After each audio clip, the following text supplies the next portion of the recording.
Inês Oludê, na live Poesia na Janela em Tempo de Coronavírus e Quarentena é o tipo de letra. Estamos ainda na série Poetas Inusitados e hoje temos Ho Chi Minh, né, que foi presidente do Vietnã.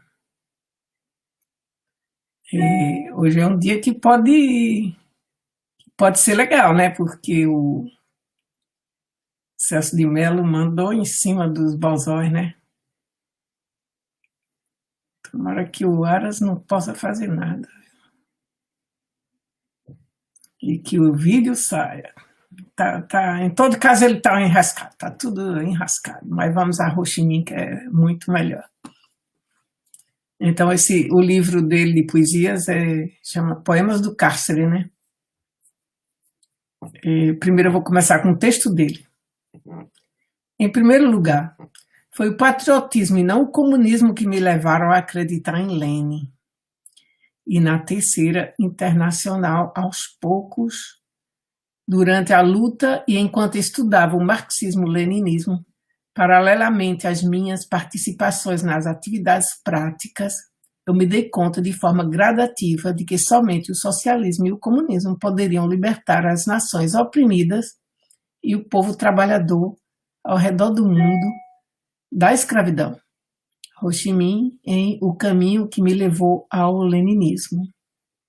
Eu li esse texto hoje porque teve alguém lá que perguntou quem poderia ainda se interessar no século XXI ao marxismo-leninismo. Aí eu digo, nossa, aí eu mandei para ela as informações mais atualizadas sobre o Capital, né? Porque desde a crise de 2008, o Capital não parou de ser editado no mundo inteiro. Aí houve a Exposição de Veneza, alguns anos atrás, onde o Capital foi lido durante 8 meses, ou 7 meses, 8 meses. 8 horas por dia, botaram atores para ler o Capital o dia inteirinho ali, e na Bienal de Veneza, durante 8 meses, quer dizer, na Bienal de Arte. E estava ali todas as edições que foram feitas no mundo do Capital, expostas na Bienal. Em Londres ele foi best-seller há 2 ou 3 anos atrás. Wall Street só está lendo isso, né? Porque para compreender crise sistêmica do capitalismo tem que ler o Capital. Não tem outro. Né? E quem fala sobre as crises do sistema do capitalismo é porque leu o Capital. Né? Porque senão fica falando de crise e ninguém sabe o que é. Né? Ninguém sabe por que a crise. Né? A crise, na realidade, é excesso de produção. Não tem mais mercado. Por isso que eles são doidos para derrubar os países socialistas, para ter mercado. Não é por outra coisa, não. É para ter mercado. Porque eles fazem negócio também com os países socialistas. Entendeu? O que mais aconteceu com isso? Está sendo lido por todo mundo que está no mercado, né? O povo do mercado, porque eles estão vendo aí o mundo se acabando, né? E pior, por causa de um vírus. Bom, já a crise já estava, né? Que ela veio de 2008, ela não parou, não. O povo diz, a crise de 2000 e tanto, 2008. Não, a crise de 2008 que não parou, ela está aí. Entendeu? As 3 grandes crises sistêmicas do capitalismo, que foi a de 1885, que resultou na Primeira Guerra Mundial, depois a de 1929, que resultou na Segunda Guerra Mundial, e essa de 2008, que ninguém sabe ainda que diabo ela vai dar. Mas não vai dar muita coisa boa, não. Então, quem foi Ho Chi Minh? Para os mais jovens, né? Porque quem é mais da minha geração sabe quem foi. Então, ele foi o pai da independência vietnamita, que faleceu em setembro de 69, né? E sem ver o triunfo final do seu heróico povo, né? E ele eternamente será lembrado como um dos grandes revolucionários do século XX, segundo diz o analista político Breno Altman, que é um dos grandes analistas do Brasil, né? Ele está sempre lá no 247 e no como é o nome, não sei o que lá, Mundi, né? Esqueci agora o nome do canal dele que ele criou, que ele é o editor. Ele é muito capacitado, o Breno Altman. Quem não conhecer vai ver, porque Ele realmente entende de geopolítica, de política, de tudo.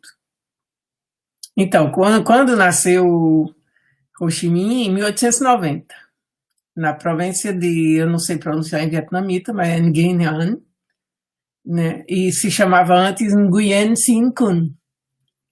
E entrou na história com o nome de guerra de Ho Chi Minh. O tio Ho, como dizia todo mundo. E Ho Chi Minh significa aquele que ilumina. Alerta de Google Chrome, advogado de miliciano nomeado no Ministério. Aquele que ilumina em vietnamita, né? Ele foi de tudo, né? Foi cozinheiro de navio, foi jardineiro, foi garçom, participou da fundação do Partido Comunista Francês, né? Porque eu lembro que era colônia francesa por ali, acho que era mais protetorado, né? Eu acho. Em 1920, ele participou da criação do Partido Comunista Francês. Depois viveu na União Soviética, na China, e sempre cada vez mais envolvido, né, com o movimento comunista internacional. E quando aconteceu a Terceira Internacional, seus grandes feitos na época foram associados mais à luta anticolonial, né? E principalmente o seu papel como líder da independência do Vietnã. Tio Ho, como era carinhosamente chamado pelos seus compatriotas, segue assim lembrado, né, porque comandou a grande resistência da ocupação japonesa também durante a Segunda Guerra Mundial. E ele foi presidente do Vietnã entre 1945 e 1969. E também chefiou a guerra de libertação contra o colonialismo francês, que havia dividido o país em dois, né? A Vietnã do Sul, Vietnã e República do Vietnã, né? E quando houve a derrota, a batalha dos franceses, que foi a famosa batalha Dien Bien Phu, né? Em 1954, os Estados Unidos progressivamente foram apoiando os títeres, né? Os sacana lá que governavam o país na época, né, e que eram anticomunistas, e os Estados Unidos meteu grana, né, orientou, deu apoio logístico, militar, econômico, né, tráfico de droga, porque o grande tráfico de droga era feito pelo próprio FBI, nos aviões do FBI, tem um documentário sobre isso. Porque, ó, toda guerra tem tráfico de droga. Isso aí, o dinheiro da droga é o dinheiro da guerra. Isso aí não tem a mínima dúvida, né? Você veja quando houve no Vietnã lá, na Bolívia, por exemplo, quando houve aquele programa americano lá de combate às drogas.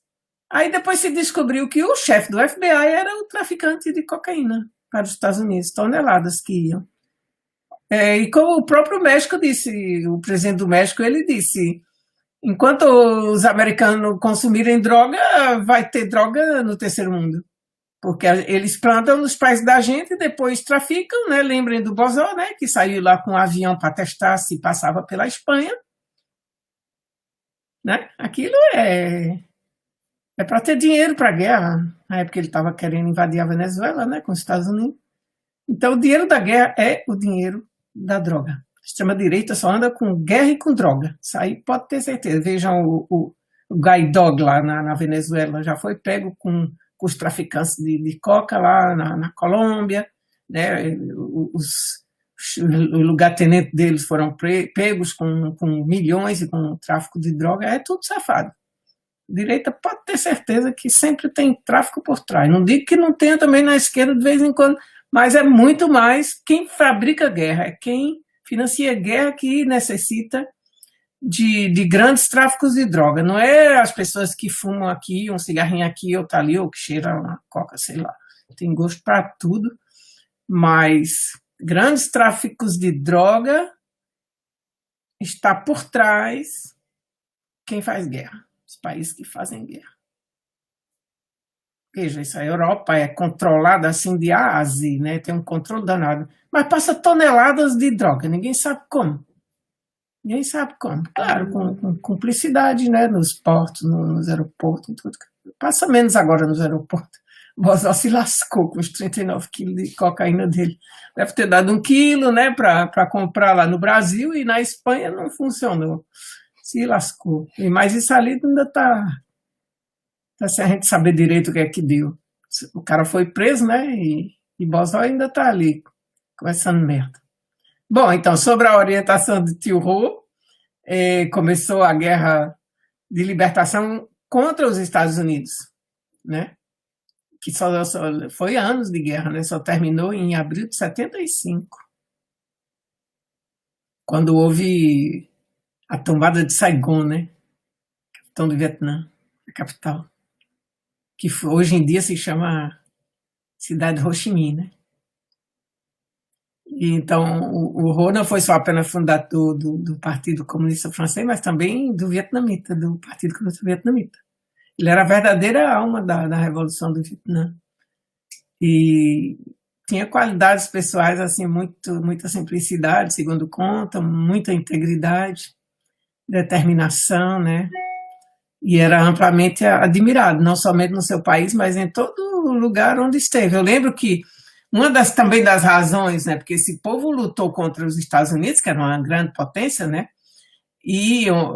mas houve também nos Estados Unidos manifestações contra a guerra do Vietnã, e no mundo inteiro, né, pouco a pouco se alastrou. No mundo inteiro, todo mundo contra, e manifestava-se no mundo inteiro contra a guerra do Vietnã. Então, isso aí minou completamente a propaganda americana, né, e todo mundo, e a esquerda no mundo inteiro cantava 1, 2, 3 Vietnã, a gente torcendo para que houvesse outros Vietnãs. Houve Cuba, né, houve Cuba, Venezuela, que conseguiram se desvencilhar, mas bem, a perseguição ainda hoje é muito grande, né, o embargo, tudo. O embargo é genocida, viu? É matar um povo de fome para que o povo se revolte contra o poder que não está submissa aos americanos, como Bozó, né, que é um vira-lata nojento, balança o rabo lá para Trump, que tá nem aí para ele. Então para Ho Chi Minh, a poesia na Revolução era muito importante, porque ele dizia que a luta endurece, né, e que os vietnamitas necessitavam de poesia. Poesia é uma necessidade, devia ser declarado primeira necessidade. E ele dizia que necessitavam de poesia como de um pouco de arroz. Sabe que os asiáticos comem muito arroz, nós brasileiros também. Nós comemos com feijão. Mas eles comem feijão também.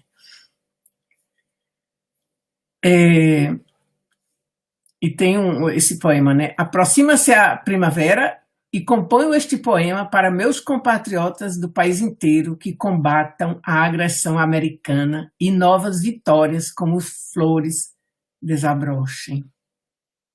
Então, o estadista que formulou nessa saudação para o Ano Novo de 67 é o mesmo guerrilheiro que combateu nas florestas de Cao Bang. Ele escrevia outro poema, vamos ver. Vozes das fontes claras. Canção longínqua. A luz penetra a árvore secular. O vento penetra as flores. A paisagem noturna desenha-se como um quadro. Um homem dorme. Ele pensa e repensa em sua pátria angustiado. Nosso país atravessa duros momentos. Precisamos meditar em centenas e milhares de tarefas. Os negócios de Estado, irmãos, apoiam-se sobre vossos irmãos, apoia-se sobre vossos esforços maiores ainda, maior vitória. Eu leio e os pássaros da floresta vêm gemer diante da minha porta. Escrevo minhas ideias sobre o livro e as flores da montanha miram-se no tinteiro. Chegam-me notícias de vitórias. O mensageiro está para vir. Recordo-me de ti e lhe ofereço estes versos. Quer dizer, ele escrevia para o povo dele, né? Enquanto Guevara escrevia para a esposa, para o pai, ele escrevia para o povo. Ele foi preso, né? Então ele tem o livro dele de prisão, né? Carnet de Prisão. que foi traduzido por Van Nguyen, que é outro vietnamita, e no Brasil por Coema Simões e Muniz Bandeira. E foi lançado no Brasil em 68 pela editora Laherme, do Rio de Janeiro. Com isso. E o conteúdo dos poemas, né, é sobre os dias dele da cárcere, né, onde contém toda a filosofia de como ele enfrentou a prisão, né, e também pensando no cotidiano do Vietnã. E geralmente ele escreve mensagens curtas, né, e versos. E a poesia dele não era uma maneira de fugir da vida, porque às vezes tem a ideia de que poeta vive na outra realidade, que vive no outro mundo. É completamente falso. Não tem mais pé no chão do que poeta. Pode ter a cabeça na lua, mas o pé é bem no chão, né? A realidade não sai não escapa, né? Então, e ele nos poemas da cárcere, ele foi a forma dele de enfrentar a realidade, né, da cárcere. E nesses poemas ele mostra que nada é mais precioso para ele do que a independência e a dignidade. E pela sua voz fala todo o povo do Vietnã. Recitar versos não foi um dos meus hábitos, mas agora na prisão, o que mais eu posso fazer? Passarei esses dias escrevendo poemas em cativeiro, contando os dias. A liberdade está chegando. Difícil é o modo de vida. Aí tem um poema que chama Eu. Tendo subido os picos mais altos e as montanhas mais íngremes, como eu poderia esperar que nas planícies eu me encontraria no maior perigo? Nas montanhas conheci o tigre e saí ileso. Nas planícies eu conheci o homem e eles me mandaram para a prisão. Ele disse que o homem é muito mais perigoso do que o tigre. Então, eu era um representante do Vietnã a caminho da China. Me encontrei com um personagem importante na estrada calma. Uma tempestade súbita caiu e fui empurrado para a cadeia como um convidado de honra. Ele ironiza ainda por cima. 3. Eu sou um homem limpo, sem qualquer crime em minha consciência, mas fui acusado de ser um espião da China. Como você pode ver, a vida nunca é um assunto uniforme e agora as dificuldades abundam no presente. Tarde. É uma delícia tirar um cochilo na cela. Um sono profundo nos leva por horas. Eu sonho em montar um dragão para os céus, acordado, correndo, de volta para a prisão. Bom, eu rio, mas no Rio eu também fui presa, né? E eu sei o que aquilo está falando. Eu fui presa política na Argentina, onde 30 mil desapareceram, né? Até hoje eu agradeço minha boa estrela de estar viva aqui de pé contando a história e rindo. Porque quem me prendeu já morreu, eu sempre digo, quem me prendeu já morreu, e morreu de forma muito feia, né? Porque o general Videla morreu no banheiro. Ninguém sabe se ele estava cagando ou sem poder cagar. Em todo caso, não é uma morte muito gloriosa para um general que comandou uma ditadura e matou tanta gente. General Cagão. Sunset. Quando o jantar acaba, o sol afunda no ocidente. De repente, de todos os cantos, a música e as canções folclóricas começam. A melancolia, prisão de Tinxi, é transformada em uma academia de artes. Isso, nas prisões o povo canta muito, a gente faz muita arte, fez, né? Não faço mais, eu não vou mais em prisão, espero. Mas todo mundo vira meio artista, assim, né? A arte é fundamental. Muita música, o povo gosta muito de música, né? Mas saem de vez em quando os poetas e os pintores. Claro de luar. Não há álcool ou flores para os prisioneiros, mas a noite é tão linda. Como podemos celebrá-la? Eu vou para o orifício de ventilação a contemplar a lua, através do buraco. A lua sorre para o poeta. Transferido para o tempo no dia 10º duplo. 20º dia, então. Cada casa foi adornada com flores e luzes. No dia nacional, todo o país foi transformado de alegria. Mas no mesmo dia, eu estava acorrentado e movido. O vento continua a soprar na direção oposta quando a águia voa. Jogo de palavras. Aqueles que deixaram a prisão podem reconstruir o país. O infortúnio é o teste da fidelidade do povo. Aqueles que protestam contra a injustiça são aqueles de verdadeiro mérito. Quando os portões da prisão se abrirem, o verdadeiro dragão voará livremente. Os povos asiáticos têm, para eles, tem muita importância o dragão.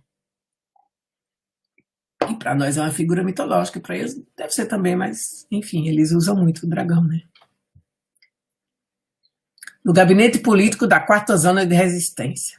Viajei pelos 13 distritos da província de Guangxi e testei os prazeres de 18 prisões diferentes. Que crime cometi?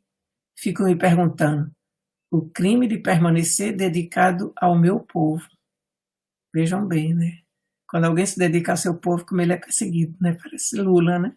Bom, Lula foi preso 2 vezes, mas perseguido durante quantos anos, meu Deus, que perseguem Lula?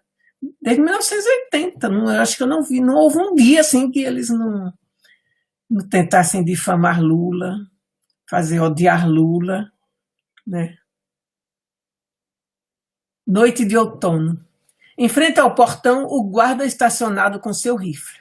Lá em cima, as nuvens bagunçadas são levadas para a lua.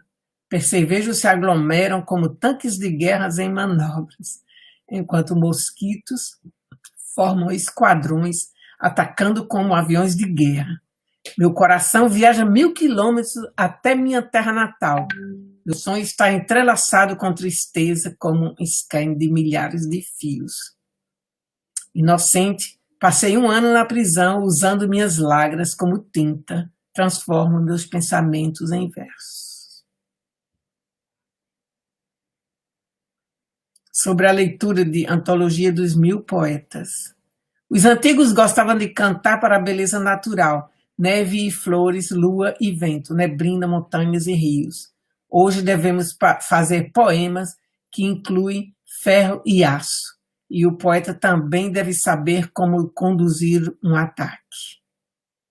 Sim, claro, houve poetas que participaram de guerras, de revoluções, de revoltas, muitos com armas na mão, outros com a pluma, né, e o tinteiro. Também fez poemas de propaganda. Nesses 12 pontos há uma coisa extraordinária. Qualquer um que seja um pouco patriótico não vai esquecê-los. Vamos fazer deles um hábito para cada um. Um povo corajoso e um exército. Eles não sabem, não há nada impossível para eles. A raiz torna a árvore sólida. O palácio de cada vitória é construído sobre toda a cidade. Vejam que ele também, os vietnamitas têm, como todo asiático, tem às vezes uma linguagem muito simbólica que lembra o I Ching, né? Os diagramas lá, onde eles interpretam com a linguagem bastante difícil para a gente, né? A gente não entende direito, mas enfim, isso aí dá para entender. Um cobertor de papel, livros novos, livros antigos, as lâminas empilhadas tão perto, um cobertor de papel é melhor do que nenhum. Vocês que dormem como príncipes, abrigados do frio, você sabe quantos homens presos não conseguem dormir a noite toda? Noite fria. Sim, uma coisa que eu levei muitos anos para recuperar foi a sensação de frio que tinha. Uma sensação de frio no peito, assim, terrível. Isso aí foi difícil. Eu acho que muita gente tinha isso. A gente tinha frio. Frio da alma, eu acho. Noite de outono, não há colchão. Sem cobertores não há sonho. corpos e pernas. A lua brilha nas folhas geladas das bananas atrás das grades. O Big Dipper balança sobre o polo. O Big Dipper é a agulha, né? O mundo continua girando enquanto eles estão ali morrendo de frio. Os bons dias pela frente. Tudo muda. A roda da grande lei gira sem pausa. Depois da chuva, bom tempo. Um piscar de olhos, o universo é despojado de suas roupas sujas. Através de 10.000 milhas, a paisagem se estende como um belo brocado. Luz solar delicada, brisas leves, flores sorridentes, pendurar nas árvores entre as folhas cintilantes. Todos os pássaros cantam. Homens e animais nasceram de novo. O que poderia ser mais natural depois do luto? Vem a alegria. Livre caminhei na montanha e eu gosto da vista. Montanhas, nuvens, mais montanhas, mais nuvens. Lá embaixo um riacho brilha, brilhante e imaculado. Sozinho, com o coração agitado, eu ando pelo maciço oeste e eu olho à distância, ao sul, e penso nos meus companheiros. Você diz que na realidade eu vou dizer o que é, viu? É pensar nos outros, pensar na humanidade, é querer o bem para você e para os outros. Mas, o que acontece? A maioria dos que tentaram fazer alguma coisa pelos outros foram assassinados. Começou com o Cristo. Já o símbolo aí da religião católica foi o sacrifício de um homem, porque lutou pelos pobres, defendeu as prostitutas, andava até com os traidores, que Judas andava com ele também, né? Era um dos 12 apóstolos. Dividiu o pão, multiplicou os peixes. Eu não acredito muito não, mas enfim, a história é bela, né? A lenda é bela, é simbólica. Então, eu falei que a Guerra do Vietnã começou em 59, né? Quando começaram os combates de guerrilheiros comunistas no Vietnã do Sul. Na época havia uma ditadura, né, que era apoiada pelos Estados Unidos, eu falei lá em cima, até que eles deram caça aos comunistas, até que eles deixassem a capital Saigon. Os comunistas deram caça a eles, né, até que eles deixassem a capital de Saigon em abril de 75. A tomada da cidade hoje chamada Ho Chi Minh pelas forças comunistas do Vietnã do Norte lançou as bases para a reunificação vietnamita. Essa guerra, gente, foi a maior derrota militar da história dos Estados Unidos.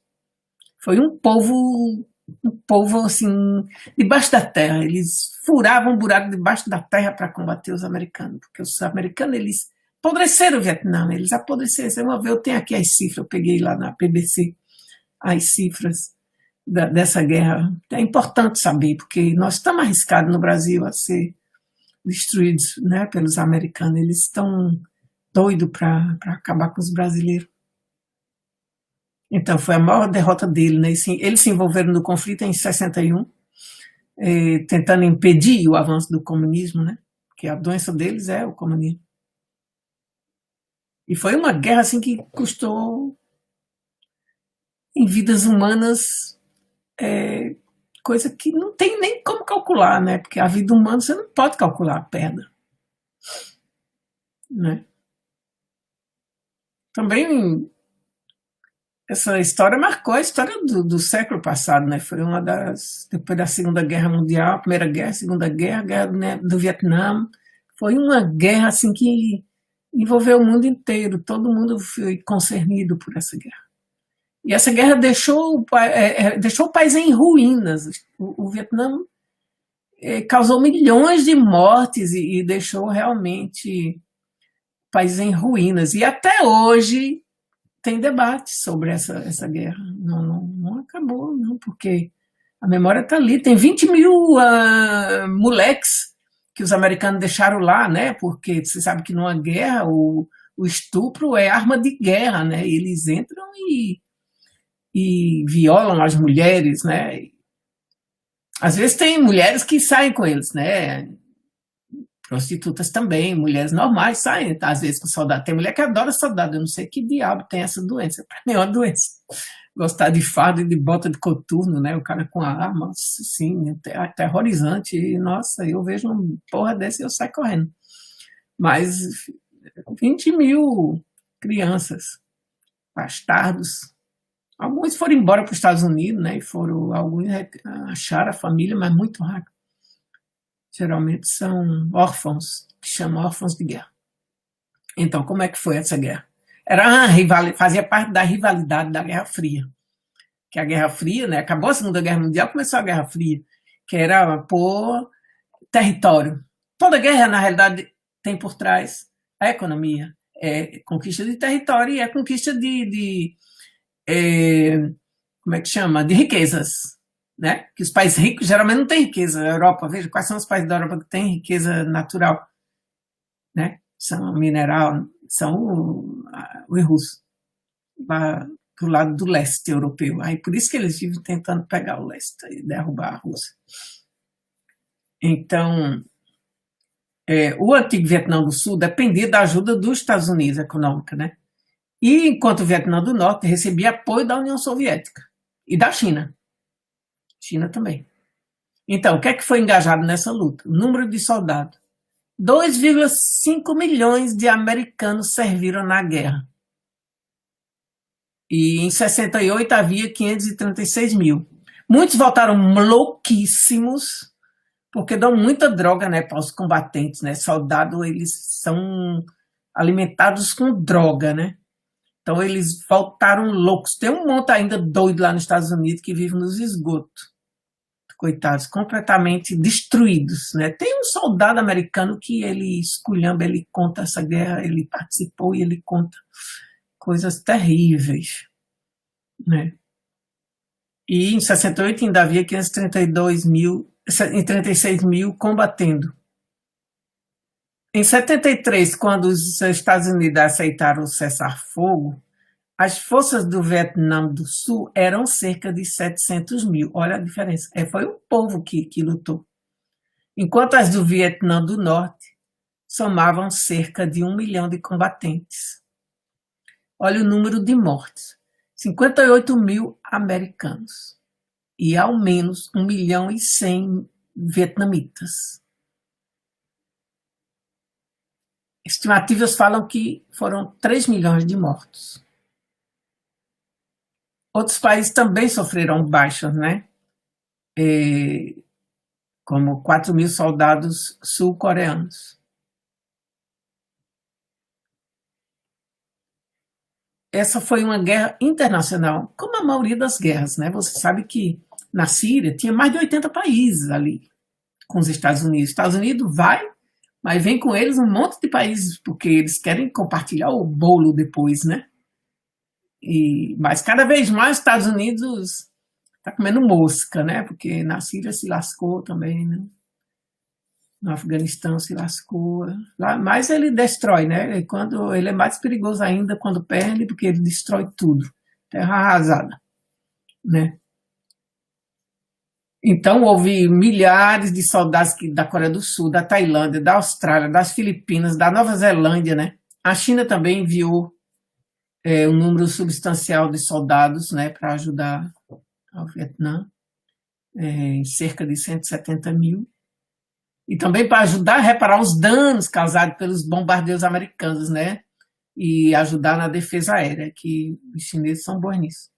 Eu não sei qual foi bem a ajuda da União Soviética, mas seguramente técnica, militar e financeira. Guerra aérea, né? A Força Aérea dos Estados Unidos lançou 6,7 milhões de toneladas de bombas sobre o Vietnã, né, junto com essas forças aliadas, que era a Austrália. As forças aliadas do Vietnã do Sul, Austrália, Nova Zelândia, lançaram 1,4 milhão de toneladas, hein? Não é bombinha, não, é toneladas de bomba. Esse número corresponde, eu já li isso, ao volume de bombas lançados pelo Reino Unido e Estados Unidos, que foi 3 vezes 4 milhões de toneladas em operações em toda a Europa e no Pacífico durante a Segunda Guerra Mundial. Então, o país recebeu muito mais do que toda a Europa recebeu dos americanos e ingleses durante a Segunda Guerra Mundial. A arma dos vietnamitas, sabe qual era? Era um AK-47, um fuzil. Foi a principal arma do exército do Vietnã. E depois as guerrilhas do Sul usavam muito essa arma, né? Na África, lá onde houve guerrilha, usavam muito. Bem no Brasil, a guerrilha foi uma piada, né? A gente não tinha arma nem nada.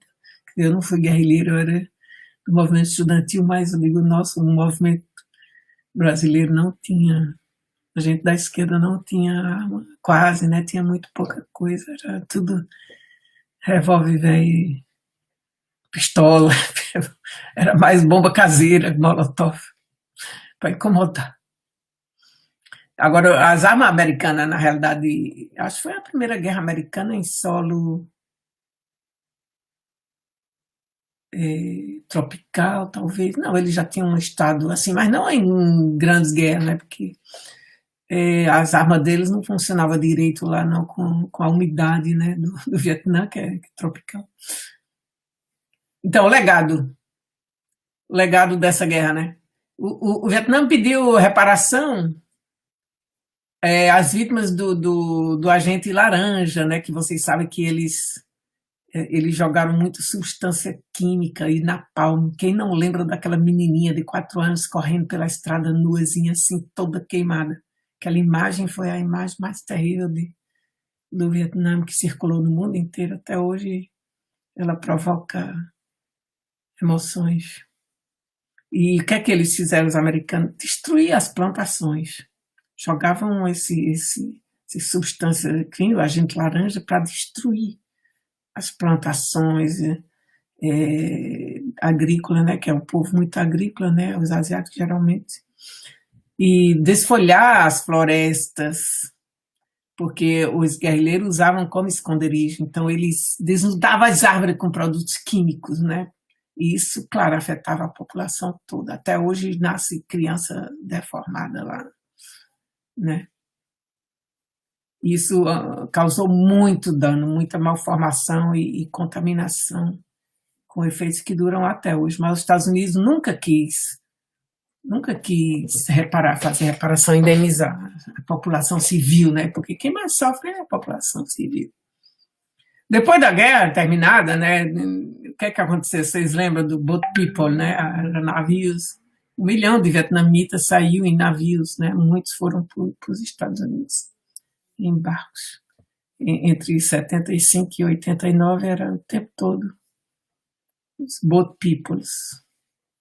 Bom, eles agora normalizaram as relações, né, desde 95, e começaram desde 2013 a ter acordos econômicos. É assim a guerra, um dia você é inimigo, no outro dia você é amigo. É por isso que eu não me meto com guerra de ninguém. Alguém quiser que se lascar, que se lasque. Se o Brasil entrar em alguma guerra com algum país, sobretudo contra a Venezuela, que é um país amigo, irmão, latino-americano, quero que se lasque, entendeu? Eu quero que se lasque. Eu não suporto gente que invade o país dos outros, gente que faz guerra. Quero que se lasque, francamente. Se o Brasil entrar em guerra, sobretudo com esse bozó aí, eu quero que se lasque, assim, que leva uma surra pior do que levou aos Estados Unidos no Vietnã. E quero que os americanos se lasquem também. Então, a minha raiva saiu, né? Quando falo nessa guerra, sai a raiva. Então, o poeminha é estimulante para terminar, né? Chama Poema Estimulante. Tudo pode alcançar todas as 12 recomendações quem ama seu país. Você nunca vai esquecê-las. Quando as pessoas têm um hábito, comporta-se como um homem, ser humano na realidade, com bom exercício e boas pessoas, tudo será coroado pelo sucesso. Só quando a raiz é firme, a árvore pode viver muito tempo e a vitória está enraizada no povo. Hoje, mais do que nunca, fora Bozó. Pronto. Obrigada. Até amanhã. Eu me pergunto se eu não vou começar a fazer às 14 horas, porque eu tenho mais, eu estou menos cansada da voz. Bom, até amanhã. Beijo. Tchau.